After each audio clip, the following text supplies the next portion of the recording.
Ahora sí me vengo a la entrevista porque está con nosotros la licenciada Carolina Álvarez. ¿Cómo le va, licenciada? ¿Cómo anda? ¿Tanto tiempo? Sí, mucho tiempo. Muy bien, gracias. Licenciada, este tema que no solamente cuando uno habla del contexto escolar, no solamente se limita a los alumnos, no solamente es responsabilidad de los alumnos, sino a toda la comunidad educativa, incluido los que Los participamos un padres. poco de esa comunidad o creemos que tenemos poca participación y somos fundamentales, que somos los padres. Sí, sí, sí. Es un tema bastante candente, como lo presentó recién.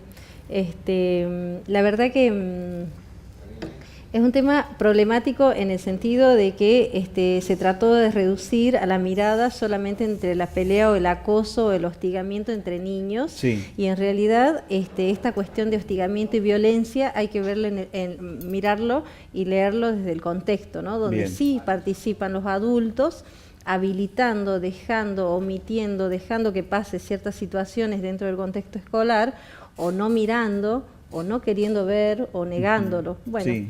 si vos lo negás, no sabés que lo haces, pero realmente cuando vos habilitas que otro siga hostigando bajo tu mirada, bueno, es otra cuestión más de complicidad, incluso del adulto o de los adultos que tendrían que cuidar a estos niños o las adolescentes, digamos, Sí. porque esto se da en todas las edades, ¿sí? Desgraciadamente es como que hay niños muy chicos que comenzaron con el hostigamiento sistemático hacia compañeritos, y bueno, y recurren a la fuerza, a la amenaza, a las palabras y sobre todo también a la cuestión violenta verbal, ¿no es cierto? Claro. La discriminación, la segregación que se empieza a hacer.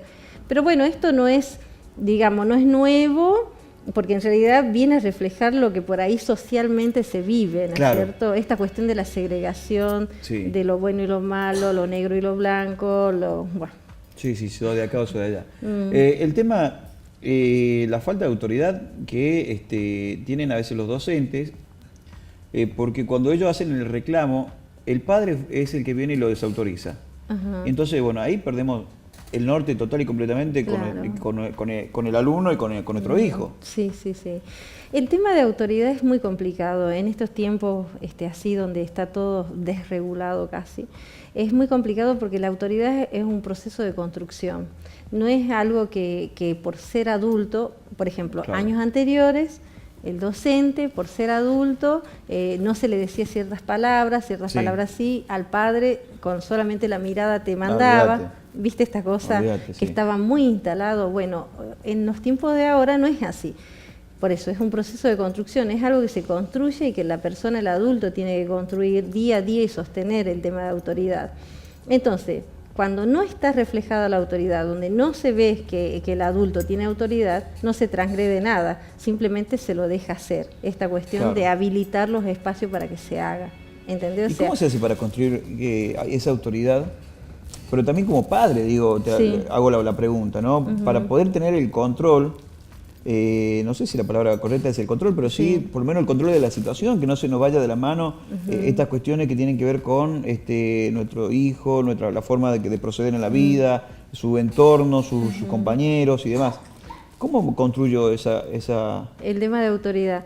Realmente es complicado, pero en realidad sabemos que los niños hacen lo que ven, imitan. Claro. Hay una etapa donde imitan absolutamente todo, digamos, imitan el comportamiento de los papás, la acción y también todo aquello que se silencia, lo que no se hace o lo que se cree que se puede esconder, también lo imitan, ¿sí?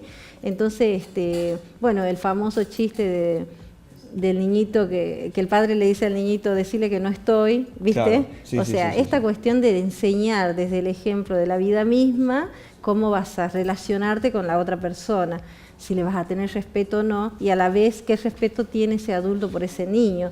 Cuando digo respeto es cuidado, sostén, proporcionarles situaciones de bienestar, ¿sí? Porque el adulto mismo, también hay padres que son muy hostigadores con sus hijos y rechazan mucho a sus hijos y lo evitan, buscan hacer otras cosas y no es compartir tiempos con ellos, y todo eso los chicos lo saben, aunque son chicos, chiquitos de edad, los chicos lo saben a eso. Hay un tema que a mí me da mucho pavura, pero sé que es real porque yo mi padre no tuve un padre, sino a mi mejor amigo. Por eso me hace bulla cada vez que dice, no, el padre tiene que ser padre, no amigo. Eso he sido feliz porque mi padre es mi amigo. Pero digo, ¿hasta qué lugar? Porque yo entendí las cláusulas de esa amistad. Sí. Pero digo, ¿qué Claro. pasa con las nuevas generaciones, esta permisividad que tenemos los padres de que nuestros hijos pueden hacer lo que quieran? Claro. Nadie le puede decir nada. Bueno, ahí vos dijiste cláusula de esta relación con Sí. tu padre. Por rato pudo ser amigo. Evidentemente, si hay cláusulas, hay algo que vos no podías transgredir ni pasar. Claro. ¿Entendés? O sea, entonces los padres que todo es muy relajado, me da lo mismo que esté, me da lo mismo que no esté, me da lo mismo que llegues tarde, que no me avise, todo es sin interés, sin importancia. Imagínate, no hay cláusula, no hay normas, no hay ley. Entonces los chicos como crecen en ese ambiente y eso lo llevan a su contexto inmediato, que es la escuela, Claro. donde desarrollan, despliegan todo eso que se aprende en la casa. Vos lo dijiste bien, cláusula, límites, normas. O sea, realmente el problema puede ser de hace mucho o reciente, pero el tema de normas y leyes tiene que estar, los límites tienen que existir. Bueno, es algo que recurrentemente se lo dice, pero Sí. en realidad es algo que se tiene que ejercer todos los días, ¿no? O sea, hasta qué posibilidades, hasta dónde voy a llegar con mi hijo y qué cosas le voy a permitir y qué cosas no. Porque Claro. hay cosas que los padres avalan realmente, libremente, pero después se quejan de las consecuencias. Claro. ¿Hasta qué punto atenta a esa construcción de autoridad la adolescización, vaya a saber cómo será el término, de los padres De que los son más adultos. adolescentes que los adolescentes? Ay, sí, claro. Hoy con el tema del WhatsApp, con todo eso, con su grupo de WhatsApp está todo bien, pero digo, termina siendo más adolescente que tu propio hijo. ¿Y cómo pones la barrera? ¿Cómo pones el stop? Claro, sí, hay campos compartidos, especialmente el tecnológico y de redes sociales, hay campos compartidos. Es más, hay adultos que bloquean, hay adultos que bueno, tienen esta conducta como adolescente, ¿no es cierto? Pero bueno, eso, o sea, yo creo que los adultos tienen que, digamos, se puede compartir espacio, pero vos de un lugar y yo del otro. Claro. ¿Sí?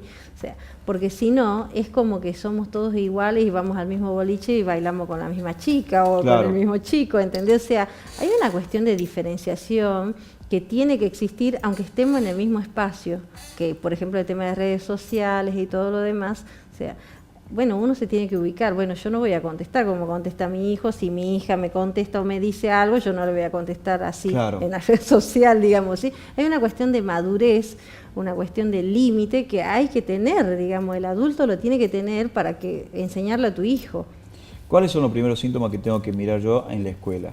en la escuela. En el comportamiento de mis hijos en la escuela. Digamos que está sufriendo un tema de violencia en la escuela, un niño que sufre Sí, violencia. Si sufre violencia, ¿qué hago? ¿Cómo me doy cuenta? Es fácil, la verdad que en realidad son los niñitos que, bueno, tienen muchas dificultades para ir a la escuela, se duermen o tienen dolor de panza, dicen que tienen, a veces lo tienen, la mayoría de las veces lo tienen Sí. de verdad tienen sueño, de verdad, o sea, lo que quiero decir es como una negación a asistir Claro. a la escuela. Realmente yo creo que los padres tienen que estar siempre atentos a todas estas alarmas mínimas o los mínimos cambios y hablar con los niñitos. Los niñitos te cuentan todo, Claro. Más allá de la edad, ellos se hacen entender y te cuentan absolutamente todo lo que les está preocupando. Entonces yo creo que el acercamiento, que haya padres atentos. Ahora, el niño que es hostigado por mucho tiempo, bueno, hay una ausencia de mirada de alguien, ¿no es cierto? De un Claro. adulto, del padre, la madre, el tío, no sé, algún referente que pueda acercarse y pueda sacarlo de esa situación de silencio, de silenciamiento, porque también eso tiene, ¿no? Esta cuestión del silencio, no quiero contar, no quiero decir, pero sí se nota que el niño no está bien o tiene problemas de aprendizaje, también tiene repercusión en la hora de aprender o hacer una evaluación, bajar las notas. ¿Y esto es fácil de darse cuenta para un docente digo, tiene el entrenamiento suficiente como para darse cuenta que algo le está pasando dentro del grupo a fulanito que está sentado a la derecha? Y el docente, sí, por ahí lo que tiene es como la mirada en el curso de todos y la General. forma de relacionarse. Sí. Y yo creo que cuanto más experiencia tenés, como que, bueno, ves que a algunos se le va un poco la mano, al otro no, y el otro es más tímido, y al otro como que siempre están hostigando y todo lo demás. O sea, yo creo que en esta cuestión de la dinámica del aula, creo que se dan cuenta, sí se pueden dar cuenta. Ahora, cómo después proceden, qué hacen, en qué momento intervienen, bueno, todo eso ya depende del criterio de cada uno. Cuidar el lenguaje en la casa ayuda a disminuir ese nivel de violencia que se genera posterior o alrededor de nuestros hijos. Cuidar el lenguaje, sí, claro, porque el lenguaje más allá del hablar es la forma de denominar o nominar a alguien, ¿sí? Sí. Yo te determino de alguna forma, te determino como el rey de la casa o como el inútil del grado. Claro. ¿Entendés? Y el niño se posiciona en el lugar donde ese adulto lo coloca, ¿sí? O sea que es fundamental el tema de, por ejemplo, si tiene algún problema, no atacarlo, decir, che, que sos tonto, ¿qué te pasa? Claro. O sea, ese sos tonto, para terrible. un niño debe ser tremendo que Es terrible. que el padre le diga que sos tonto. Claro, Se lo afirme. no es cualquiera el que Claro. le dice la persona más importante. Hay que tener en cuenta que para los niños, por más padre presente, ausente, lejano, distante, lo que sea, para un niño es el padre. Seguro. El padre, y pesa mucho. Incluso las ausencias de palabra, del silencio. Todo esto, realmente los padres no le tienen que tener miedo a los niños, a los chicos, a sus hijos. Realmente tienen que poner como todo lo mejor, transferir lo mejor posible a algún sentimiento de amor, de sostén, de que los vas a ayudar, los vas a acompañar. Perfecto. Bueno, Perfecto. ¿Hay diferencias? Digo, mire la pregunta que le voy a hacer, a ver si me puedo hacer entender. ¿Hay diferenciación al momento del comportamiento social? Por ejemplo, si son los abuelos muy presentes en la crianza de los chicos. Mira, los abuelos tienen una cosa especial que son abuelos. Sí. A los abuelos hay que dejarlos ser abuelos, digamos. Sí. Si nosotros nos ponemos a preguntar a los adultos, ¿no? El mejor recuerdo que tenés Los y abuelos. son los abuelos. Seguro. Porque los abuelos, no son padres. Seguro. Entonces, no le pueden poner como ciertos límites, no le puede, entonces, ante una cuestión linda o de buena nota, la recompensa inmediata, la cuestión material, bueno, son abuelos, a ellos hay que dejarlos ser abuelos, no hay que pretender que los abuelos sean padres. Bien. Sí. Y en el caso donde es muy influenciado la presencia del padre, digo, el de los abuelos, De los que le abuelos. quitan autoridad al padre, a los padres. Que también he visto situaciones donde Sí. es la criatura más linda del mundo. Están los abuelos y es Terror. Satanás. Sí. Bueno, digamos, los abuelos lo que habilitan es esa cosa sin límite, Sí. que saben que tiene papá y mamá para eso. A ver, el niño que crece con los abuelos, sí, tiene una cuestión de ciertos límites más laxo, digamos, Sí. más flexible. Entonces, pero bueno, también los abuelos transmiten otros valores, ¿no? Claro. Que tiene que ver con el tema generacional indefectiblemente. Así los abuelos tengan 50 años, hay una cuestión generacional, un chico de 10 años a 50, 40 años, hay una cuestión de generación importante, de cambios, que, bueno, transmite una cuestión de valor distinta. Hablaba y preguntaba esto de la forma de hablar en nuestra casa, ¿no? Porque es un buen laboratorio para ir chequeando muchas cosas de nuestro hijo. Justamente la forma de hablar, no porque el cabeza de trapo, no porque la forma que tienen de Sí. dirigirse me va a dar a mí también un sondeo de la situación, Sí, totalmente. del aprecio, desprecio de su entorno. Sí, totalmente. Vos sabés que el tema del lenguaje es increíblemente influyente. Bueno, digamos, la forma en que se habla, que se dice, que se nombra al otro, es directamente estructurante en la persona, ¿viste?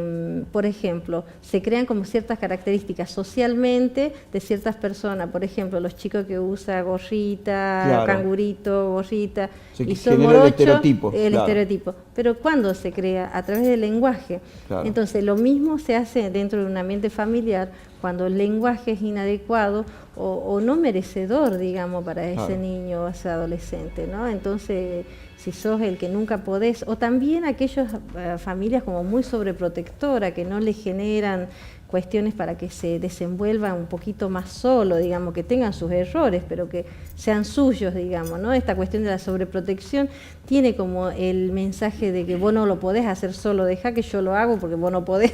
Seguro. En realidad, lo que dice una madre, un padre es, deja que yo lo hago mejor, pero el mensaje que llega es vos no podés. Y el no podés, andás a sacártelo cuando sos adulto, claro, ¿no? Claro, yo no pude aprender nunca a cantar porque me dijeron que no sabía cantar. Claro, claro. ¿Cómo me doy cuenta si soy el papá del agresor? No del agredido, ¿no? Ya dijimos la característica que va a tener el chico agredido. Sí.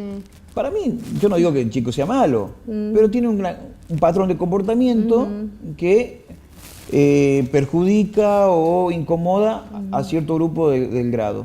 ¿Cómo me doy cuenta yo de que mi hijo está dentro de eso, de esa situación? Mira, realmente es como un poco difícil porque por ahí los padres no aceptan que su hijo es como un poco más inquieto. Está al orden del día. Sí, y mucho menos aún que sea como hostil con sus compañeros, sí, ¿no? Hay padres que le pueden decir, mire, su hijo hace esto, aquello, o que pueden mostrar el tema hostil del niño y bueno, pueden llamarse a la atención, hablar con su hijo, bueno, porque a cualquiera se le puede pasar. Pero hay padres que sostienen esa cuestión de hostilidad. No, si te dijo tal cosa, tírale una piña, si te dijo tal otra, hacele esto, ¿entendés? O sea, hay padres que instigan a sus hijos que hagan y sostengan esa hostilidad. Por lo tanto, no lo ven como algo hostil y violento, lo ven como una devolución. Digamos, si vos me hiciste, yo te devuelvo. Estas cosas que pasan con el fútbol, ¿no? River Boca, por dar dos ejemplos. Sí. Donde el otro es el enemigo, es tonto, es lo peor que te puede pasar que seas gallina, lo peor que puede pasar que seas bostero. Y el otro que está al lado tuyo es de Boca, es de River, y lo hostigás, y vos en la casa le estás haciendo, te pones la bandera, te pones la gorrita, y lo haces hincha y fanático, y lo fanatizás y despreciás al otro. Eso también es tremendo, digo, lo vivimos, inclusive hoy por hoy nuestras relaciones con muchos países vecinos de Argentina, el grado de hostigación o de enojo que tenemos pasa por el fútbol, ¿no? Y estas cosas nos marcan, nos van marcando.